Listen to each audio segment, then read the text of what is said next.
After 2 years, I remember the rest of that day, and that night and the next day, only as an endless drill of police and photographers and newspapermen in and out of Gatsby's front door. A rope stretched across the main gate, and a policeman by it kept out the curious, but little boys soon discovered that they could enter through my yard, and there were always a few of them clustered open-mouthed about the pool. Someone with a positive manner, perhaps a detective, used the expression madman as he bent over Wilson's body that afternoon, and the adventitious authority of his voice set the key for the newspaper reports next morning. Most of those reports were a nightmare, grotesque, circumstantial, eager, and untrue. When Michaelis's testimony at the inquest brought to light Wilson's suspicions of his wife, I thought the whole tale would shortly be served up in racy pasquinade. But Catherine, who might have said anything, didn't say a word. She showed a surprising amount of character about it too, looked at the coroner with determined eyes under that corrected brow of hers, and swore that her sister had never seen Gatsby, that her sister was completely happy with her husband, that her sister had been into no mischief whatever. She convinced herself of it, and cried into her handkerchief, as if the very suggestion was more than she could endure. So Wilson was reduced to a man deranged by grief, in order that the case might remain in its simplest form, and it rested there. But all this part of it seemed remote and unessential. I found myself on Gatsby's side, and alone. From the moment I telephoned news of the catastrophe to West Egg Village, every surmise about him and every practical question was referred to me. At first I was surprised and confused. Then, as he lay in his house and didn't move or breathe or speak, hour upon hour, it grew upon me that I was responsible, because no one else was interested. Interested, I mean, with that intense personal interest, to which everyone has some vague right at the end. I called up Daisy half an hour after we found him, called her instinctively and without hesitation. But she and Tom had gone away early that afternoon and taken baggage with them. Left no address? No. Say when they'd be back? No.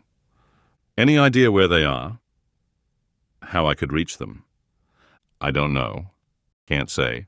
I wanted to get somebody for him. I wanted to go into the room where he lay and reassure him. I'll get somebody for you, Gatsby. Don't worry. Just trust me, and I'll get somebody for you. Meyer Wolfsheim's name wasn't in the phone book. The butler gave me his office address on Broadway, and I called information. But by the time I had the number, it was long after 5, and no one answered the phone. Will you ring again? I've rung 3 times. It's very important. Sorry, I'm afraid no one's there. I went back to the drawing room and thought for an instant that they were chance visitors, all these official people who suddenly filled it. But though they drew back the sheet and looked at Gatsby with shocked eyes, his protest continued in my brain. Look here, old sport, you've got to get somebody for me. You've got to try hard. I can't go through this alone. Someone started to ask me questions, but I broke away and going upstairs looked hastily through the unlocked parts of his desk. He'd never told me definitely that his parents were dead. But there was nothing. Only the picture of Dan Cody, a token of forgotten violence staring down from the wall. Next morning I sent the butler to New York with a letter to Wolfsheim, which asked for information, and urged him to come out on the next train. That request seemed superfluous when I wrote it. I was sure he'd start when he saw the newspapers, just as I was sure there'd be a wire from Daisy before noon. But neither a wire nor Mr. Wolfsheim arrived. No one arrived except more police and photographers and newspaper men. When the butler brought back Wolfsheim's answer, I began to have a feeling of defiance, of scornful solidarity between Gatsby and me against them all. Dear Mr. Carraway, this has been one of the most terrible shocks of my life to me. I hardly can believe it that it is true at all. Such a mad act as that man did should make us all think. I cannot come down now as I am tied up in some very important business and cannot get mixed up in this thing now. If there is anything I can do a little later, let me know in a letter by Edgar. I hardly know where I am when I hear about a thing like this and am completely knocked down and out. Yours truly, Meyer Wolfsheim. And then hasty addenda beneath, Let me know about the funeral, etc. Do not know his family at all. When the phone rang that afternoon and long distance said Chicago was calling, I thought this would be Daisy at last. But the connection came through as a man's voice, very thin and far away. This is Slagle speaking in... Ah. Yes? The name was unfamiliar. Hell of a note, isn't it? Get my wire? There haven't been any wires. Young Park's in trouble, he said rapidly. They picked him up when he handed the bonds over the counter. They got a circular from New York, giving him the numbers just 5 minutes before. What do you know about that, eh? You never can tell in these hick towns. Hello, I interrupted breathlessly. Look here, this isn't Mr. Gatsby. Mr. Gatsby's dead. There was a long silence on the other end of the wire, followed by an exclamation, then a quick squawk as the connection was broken. I think it was on the third day that a telegram signed Henry Gatz arrived from a town in Minnesota. It said only that the sender was leaving immediately and to postpone the funeral until he came. It was Gatsby's father, a solemn old man, very helpless and dismayed, bundled up in a long, cheap ulster against the warm September day. His eyes leaked continuously with excitement, and when I took the bag and umbrella from his hands, he began to pull so incessantly at his sparse grey beard that I had difficulty in getting off his coat. He was on the point of collapse, so I took him into the music room and made him sit down while I sent for something to eat.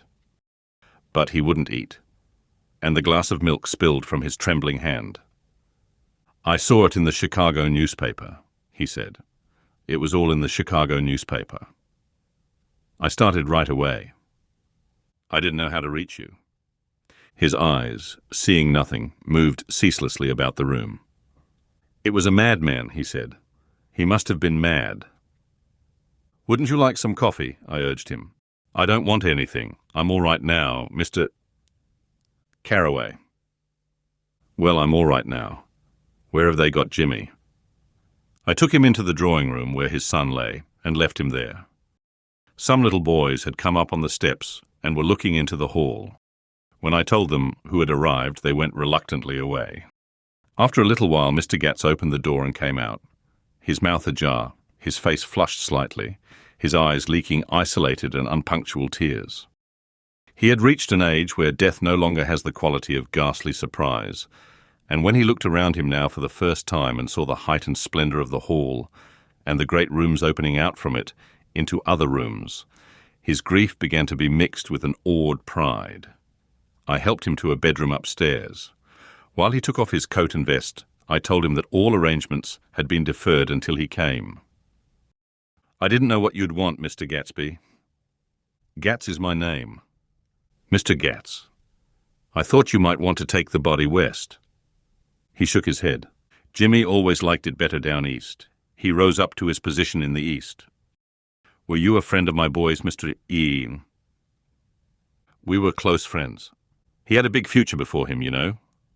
He was only a young man, but he had a lot of brain power here. He touched his head impressively, and I nodded. If he'd have lived, he'd have been a great man. A man like James J. Hill. He'd have helped build up the country. That's true, I said uncomfortably. He fumbled at the embroidered coverlet, trying to take it from the bed, and lay down stiffly, was instantly asleep. That night, an obviously frightened person called up and demanded to know who I was before he would give his name. This is Mr. Carraway, I said. Oh! He sounded relieved. This is Klipspringer. I was relieved too, for that seemed to promise another friend at Gatsby's grave. I didn't want it to be in the papers and draw a sightseeing crowd, so I'd been calling up a few people myself. They were hard to find. The funeral's tomorrow, I said. 3 o'clock here at the house. I wish you'd tell anybody who'd be interested. Oh, I will, he broke out hastily. Of course I'm not likely to see anybody, but if I do. His tone made me suspicious. Of course you'll be there yourself. Well, I'll certainly try. What I called up about is... Wait a minute, I interrupted. How about saying you'll come? Well, the fact is, the truth of the matter is that I'm staying with some people up here in Greenwich, and they rather expect me to be with them tomorrow. In fact, there's a sort of picnic or something. Of course I'll do my best to get away." I ejaculated an unrestrained, "Huh," and he must have heard me, for he went on nervously. "What I called up about was a pair of shoes I left there. I wonder if it'd be too much trouble to have the butler send them on. You see, they're tennis shoes, and I'm sort of helpless without them. My address is care of BF --". I didn't hear the rest of the name because I hung up the receiver. After that, I felt a certain shame for Gatsby. One gentleman, to whom I telephoned, implied that he had got what he deserved. However, that was my fault, for he was one of those who used to sneer most bitterly at Gatsby on the courage of Gatsby's liquor, and I should have known better than to call him.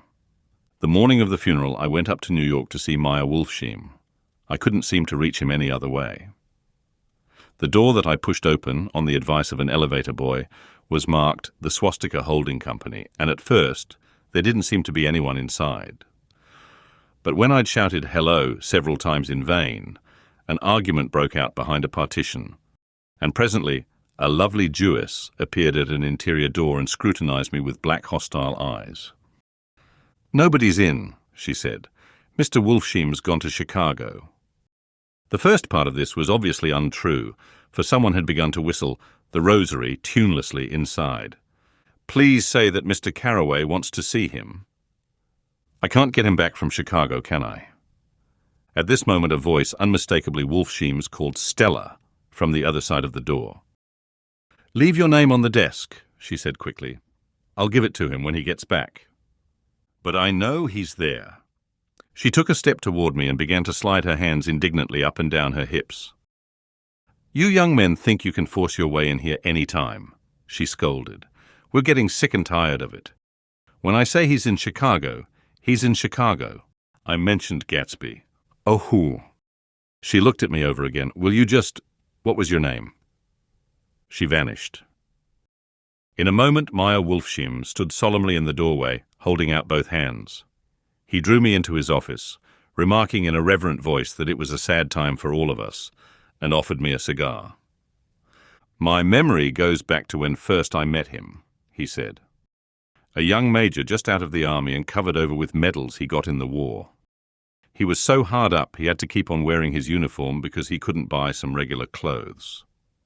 First time I saw him was when he came into Weinbrenner's pool room at 43rd Street and asked for a job. He hadn't eaten anything for a couple of days. 'Come on, have some lunch with me,' I said. He ate more than $4 worth of food in half an hour. 'Did you start him in business?' I inquired. 'Start him,' I made him. Oh. I raised him up out of nothing, right out of the gutter. I saw right away he was a fine-appearing, gentlemanly young man, and when he told me he was at Oxford, I knew I could use him good. I got him to join the American Legion, and he used to stand high there. Right off, he did some work for a client of mine up to Albany. We were so thick like that in everything." He held up 2 bulbous fingers. "Always together." I wondered if this partnership had included the World Series transaction in 1919. "Now he's dead," I said after a moment. "You were his closest friend, so I know you'll want to come to his funeral this afternoon." "I'd like to come." "Well, come then." The hair in his nostrils quivered slightly, and as he shook his head, his eyes filled with tears. "I can't do it. I can't get mixed up in it," he said. "There's nothing to get mixed up in.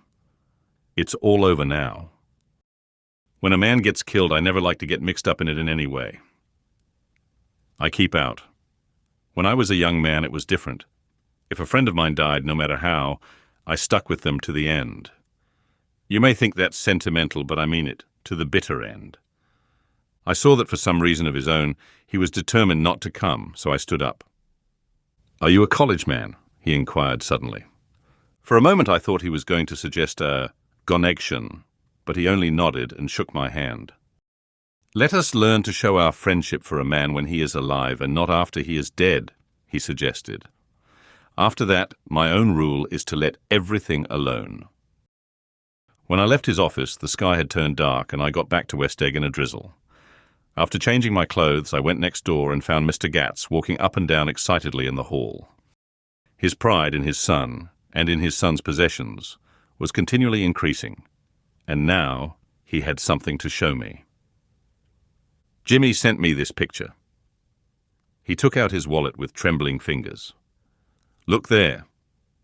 It was a photograph of the house, cracked in the corners and dirty with many hands. He pointed out every detail to me eagerly. Look there. And then sought admiration from my eyes.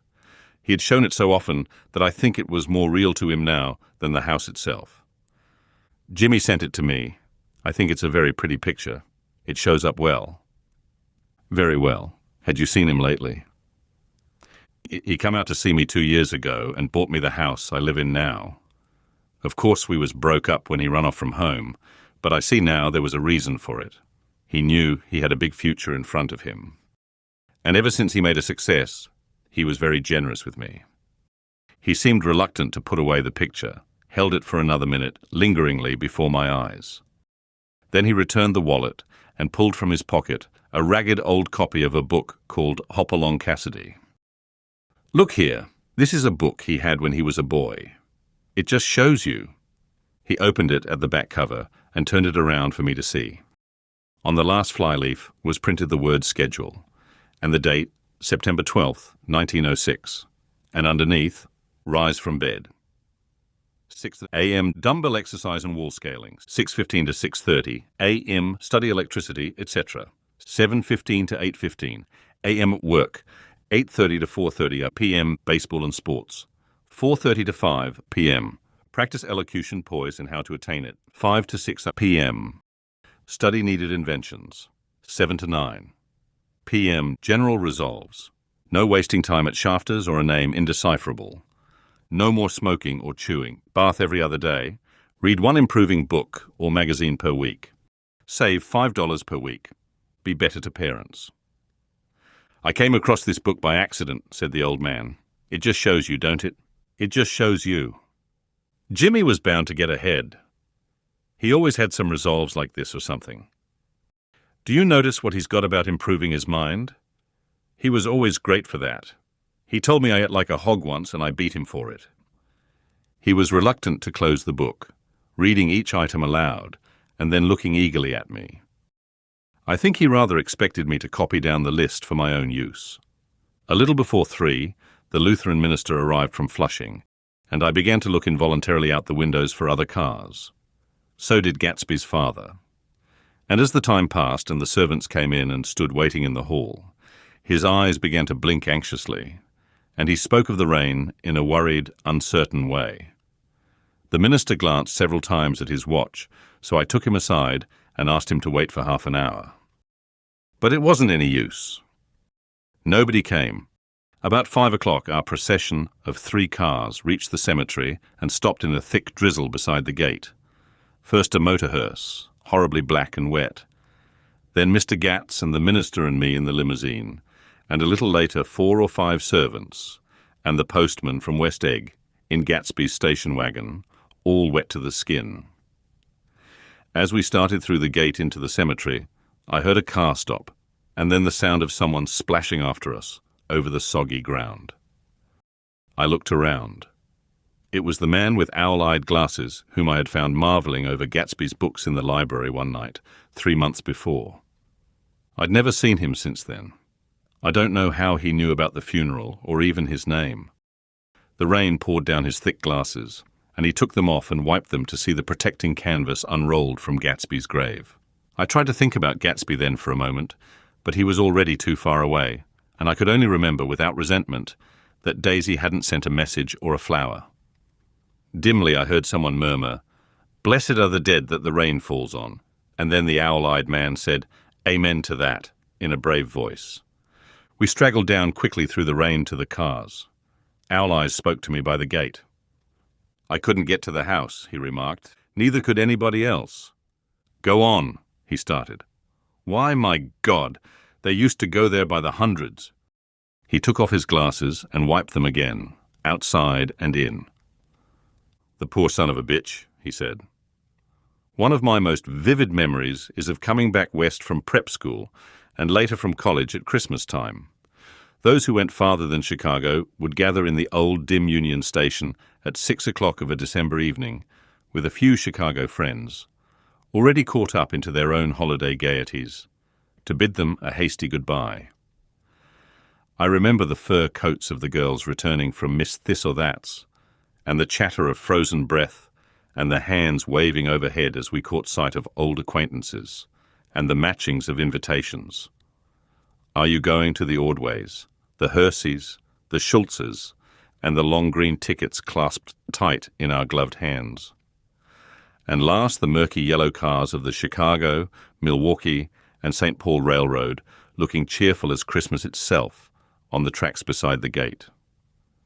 When we pulled out into the winter night and the real snow, our snow, began to stretch out beside us and twinkle against the windows, and the dim lights of small Wisconsin stations moved by, a sharp, wild brace came suddenly into the air.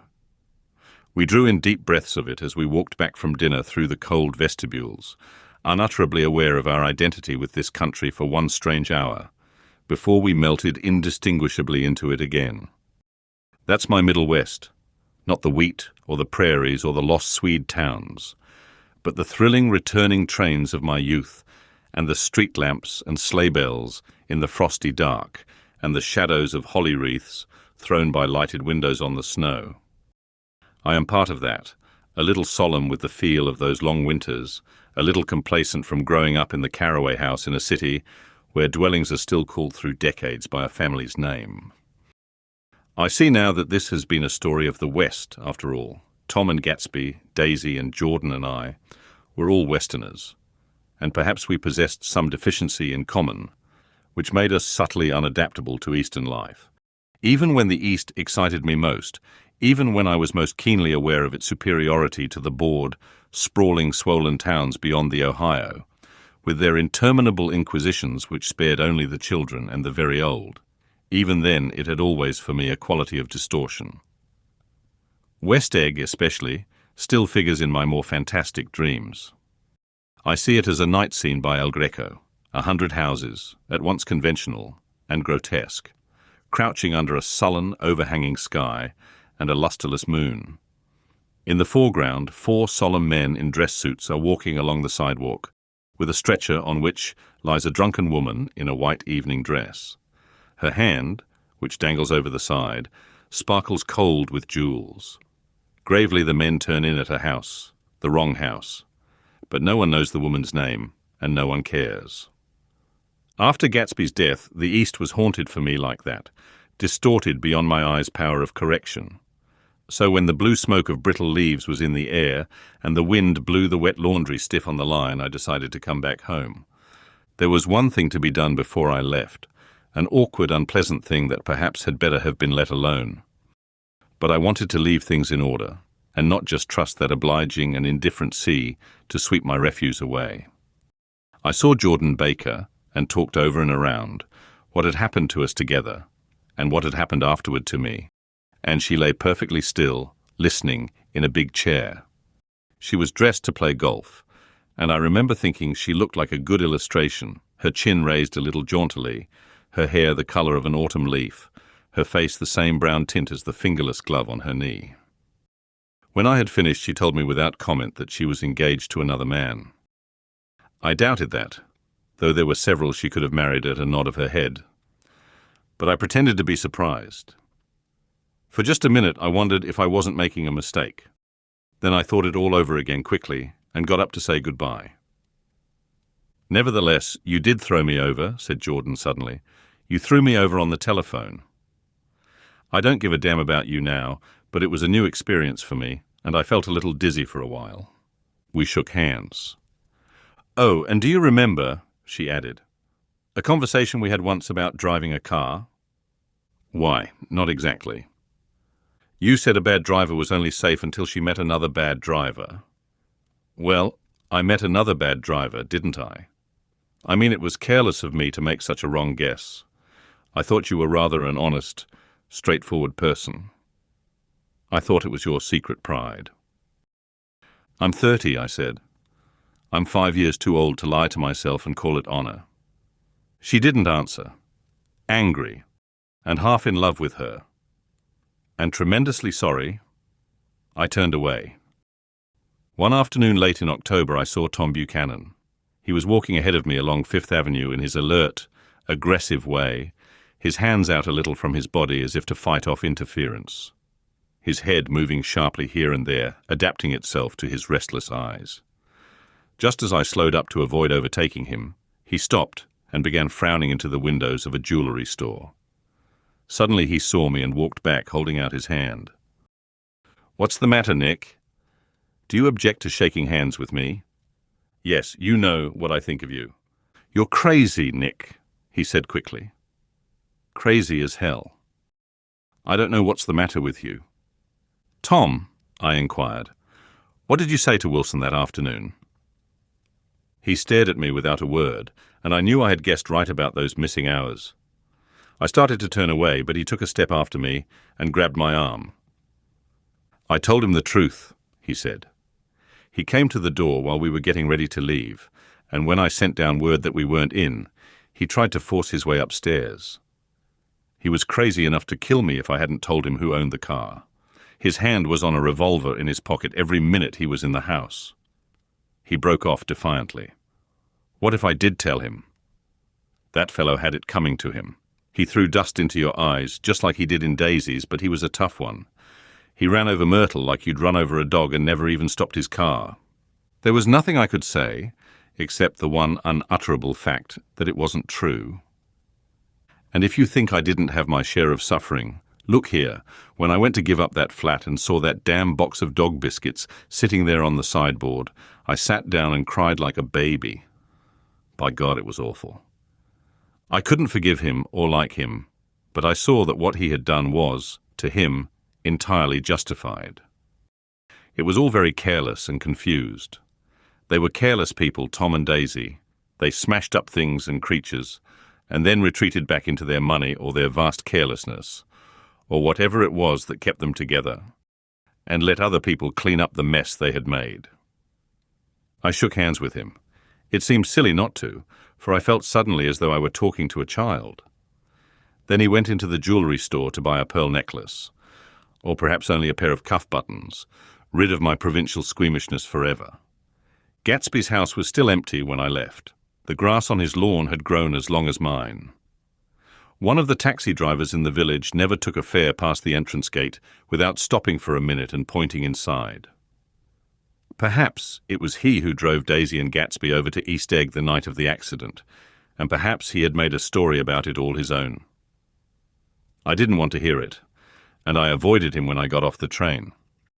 I spent my Saturday nights in New York, because those gleaming, dazzling parties of his were with me so vividly that I could still hear the music and the laughter, faint and incessant, from his garden and the cars going up and down his drive.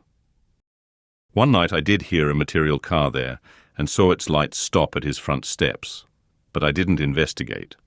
Probably it was some final guest who had been away at the ends of the earth and didn't know that the party was over. On the last night, with my trunk packed and my car sold to the grocer, I went over and looked at that huge, incoherent failure of a house once more. On the white steps, an obscene word, scrawled by some boy with a piece of brick, stood out clearly in the moonlight, and I erased it, drawing my shoe raspingly along the stone. Then I wandered down to the beach and sprawled out on the sand. Most of the big shore places were closed now, and there were hardly any lights except the shadowy, moving glow of a ferryboat across the sound. And as the moon rose higher, the inessential houses began to melt away, until gradually I became aware of the old island here that flowered once for Dutch sailors' eyes, a fresh green breast of the new world. Its vanished trees, the trees that had made way for Gatsby's house, had once pandered in whispers to the last and greatest of all human dreams. For a transitory enchanted moment, man must have held his breath in the presence of this continent. Compelled into an aesthetic contemplation, he neither understood nor desired, face to face, for the last time in history, with something commensurate to his capacity for wonder. And as I sat there brooding on the old, unknown world, I thought of Gatsby's wonder when he first picked out the green light at the end of Daisy's dock. He had come a long way to this blue lawn, and his dream must have seemed so close that he could hardly fail to grasp it. He did not know that it was already behind him, somewhere back in that vast obscurity beyond the city, where the dark fields of the Republic rolled on under the night. Gatsby believed in the green light, the orgiastic future that year by year recedes before us. It eluded us then, but that's no matter. Tomorrow we will run faster, stretch out our arms further, and one fine morning. So we beat on, boats against the current borne back ceaselessly into the past.